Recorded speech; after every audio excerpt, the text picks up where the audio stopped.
구독과 좋아요 부탁드려요. 자, 얼마 전에 미국 모더나라는 제약회사에서 코로나19 백신을 일상 실험을 했다는 뉴스가 보도가 됐어요. 거기에 보면 상당히 막 핑크빛 얘기가 되게 많이 나갔는데 도대체 이 핑크빛 얘기가 뭔지 한번 볼까요? 백신이 뭔지 알아야 돼요. 백신을 제가 간단하게 설명을 하고,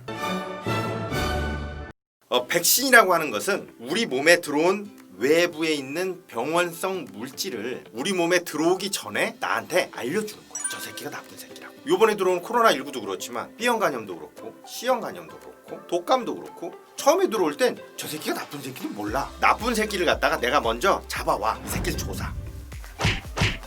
오지게 병원성을 없애는 거라고 그래. 이런 걸 병원성 조사서 감염을 유발하지 않을 만큼 조사한 다음에 몸에 넣는 거예요. 완전히 기진맥진해 있는 거죠. 이렇게 우리 몸의 면역 체계에서 얘를 보는 거야. 이 새끼 나쁜 새끼였네. 그리고 얘 얼굴을 기억하는 거지. 이게 백신이요. 끝. 간단하죠? 병원성 물질을 갖다가 죽인 다음에 잘라서 넣거나 반쯤 죽여서 넣거나 쌍둥이인데 약간 틀리게 생겼어. 근데 얘는 그렇게 나쁜 애는 아니야. 비슷한 애를 넣거나 그런 식으로 해서 만들었어요. 여러 가지 방법들은 다 필요 없이 제일 중요한 건 백신은 병원성 물질을 면역세포가 기억을 하게 만드는 거예요. 이게 백신의 원리예요. 요번에 나온 모더나에서 만든 코로나19 백신은 뭐냐면 좀 독특하게 만들었습니다. 코로나19 바이러스의 외부 스파이크 단백질, 세포에 달라붙을 때 필요한 단백질이에요.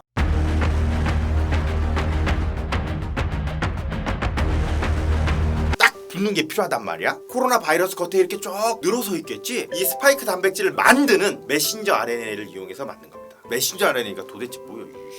메신저 RNA는 세포 안에서 단백질을 만드는 설계도예요. DNA에서 단백질을 만드는 부분만 잘라서 그걸 싹 읽어갖고 꼭 거기에 맞는 아미노산을 갖다 붙여. 그 아미노산을 붙이는 순서를 적어놓은 게 메신저 RNA. 우리 몸에 이렇게 주사를 찍 해. 그러면 얘가 어디로 가면 세포 안에 있는 단백질 공장에 가서 지가 설계도를 가지고 가갖고 설계도로 만들어. 그 만든 게 뭐냐면 코로나19에 있는 스파이크 단백질이야. 그럼 걔가 세포 밖으로 나왔겠지. 그럼 세포 밖에서 누가 있어? 면역세포 이렇게 지나가다가 못 보던 새끼가 지나간단 말이야. 야, 너 잠깐만 일로 와봐. 너 못 보던 놈이다. 너 외부에서 들어온 나쁜 놈 같은데 안 되겠어. 너를 잡아 조질 수 있는 항체를 한번 만들어야 될 것 같은데 라고 해서 항체를 만들게 하는 거예요. 이게 모더나에서 나온 메신저 RNA 백신입니다. 현재까지 메신저 RNA로 만들어진 백신은 처음이에요. 이게 면역세포한테 스파이크 단백질 모양을 알려줬어. 이 새끼가 나쁜 놈이라고. 그래갖고 면역세포가 항체를 갖다가 겁나게 많이 만들겠지. 이 새끼 들어오면 조질라고. 코로나19 바이러스가 이런 식으로 몸으로 들어온단 말이야. 항체가 코로나19 바이러스 이렇게 막 달라붙어 병원성을 없애는 거예요. 즉 못 움직이게 만드는 거지. 일을 못하게. 그렇게 해서 잡아 조지는 거야. 그게 면역세포에서 바이러스를 죽이는 방법이 돼요. 이 대단한 방법입니다. 모더나에서 만든. 모더나에서 이렇게 자기네가 만들었다고 일상 실험한 데이터를 공개를 했어요. 요번 일상 테스트는 안전성 테스트와 그다음에 항체 형성이 어느 정도 되는지까지 다 측정을 했는데 45명밖에 안 했어요. 많진 않아. 근데 이 45명한테 자기네가 만든 백신 후보 물질을 사용을 했더니 다 생겼어. 항체가 100%잖아. 대단한 일이야. 이게 내 돈을 벌 수가 있어 라고 선전을 한 거거든. 일상에서 이렇게 발표한 거는 솔직히 조금 문제는 좀 있어요. 왜냐면 코로나19가 전 세계적인 질환이잖아요. 그죠? 쉽게 생각해서 백신을 맞아야 되는 사람이 한 70억 명이 되는 거야. 제일 처음으로 백신 만드는 사람이 정말 많은 돈을 벌게 돼요. 그래서 너무 성급하게 이렇게 발표를 하지 않았나. 완전히 만들어지지 않은 데이터를 이렇게 팍 이렇게 공개하는 거는 거의 없는 얘기거든요.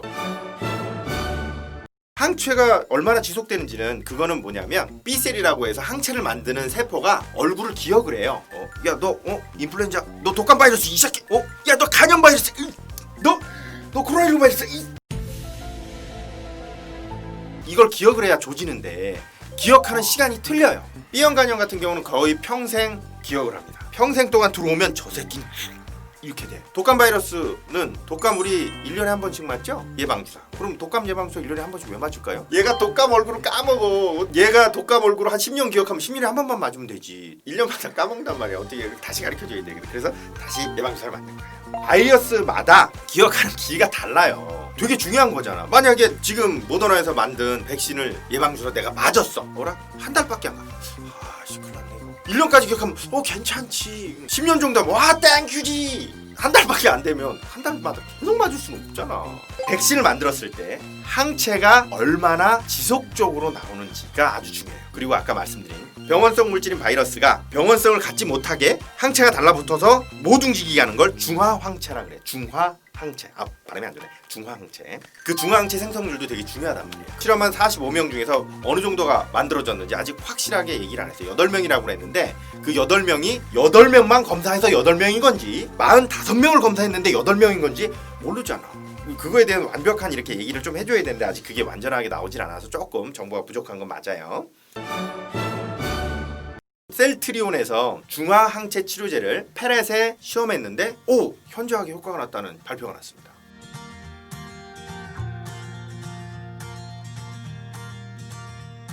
동물 실험 상태예요. 동물 실험. 중화항체를 가지고 있는 사람의 혈액에서 중화항체를 추출해 갖고 약으로 만든 거예요. 중화항체를 직접 페렛에다 실험을 했어요. 그럼 이제 나중에 그 다른 동물 실험을 할 겁니다. 이렇게 해서 이 동물 실험이 완전하게 되고 나면 임상 실험에 들어가게 돼요. 중화항체 치료제가 효과가 발현을 하게 되면 상당히 좋은 코로나19 치료제로 될 수가 있습니다. 대단히 큰일이긴 한데 어떤 치료든 간에 안전성이라는 게 있습니다. 인체에 적용을 했을 때 효과가 날지 안 날지는 몰라요. 우선 첫째. 두 번째로 인체에 적용을 했는데 효과를 떠나서 부작용이 날지 안 날지 정말 중요한 거야. 제일 중요한 건 부작용입니다. 코로나 백신도 마찬가지고 지금 중화항체 치료제도 마찬가지고 다 가장 중요한 건 안전성입니다. 코로나19가 지금 전 세계에 퍼져 있기 때문에 빠른 시일 내에 예방주사나 치료법을 개발하려고 많은 노력을 하고 있습니다. 개발을 했다고 해서 안전성을 확보하지 않은 상태에서 수백만 명 혹은 수억 명의 투여를 했을 경우에 부작용이 생기게 되면 이건 더 큰 재앙이 될 수도 있습니다. 그러니까 지금은 빨리 나오면 너무 좋겠어요. 진짜 너무 힘든데 백신도 마찬가지로 빨라야 내년 초 정도로 저는 보고 있는데 미국에서는 올해 말까지 막 하라고 그랬대요. 근데 내가 보면 그건 너무 힘든 거, 그건 너무 위험한 일인 것 같고 셀트리온에서 나온 중화항체 치료제도 부작용에 대한 완벽한 검증이 돼야만 되니까 시간이 좀 걸릴 거예요. 이것도 동물 실험 했다고 해서 지금 막 뻥 하고 뉴스가 되게 많이 나오는데 생각보다 시간이 오래 걸릴 거예요. 임상 실험 해야 되니까 이슈가 돼 있는 셀트리온의 중화항체 치료제까지 얘기를 했습니다. 자, 그럼 오늘 여기까지. 바이바이.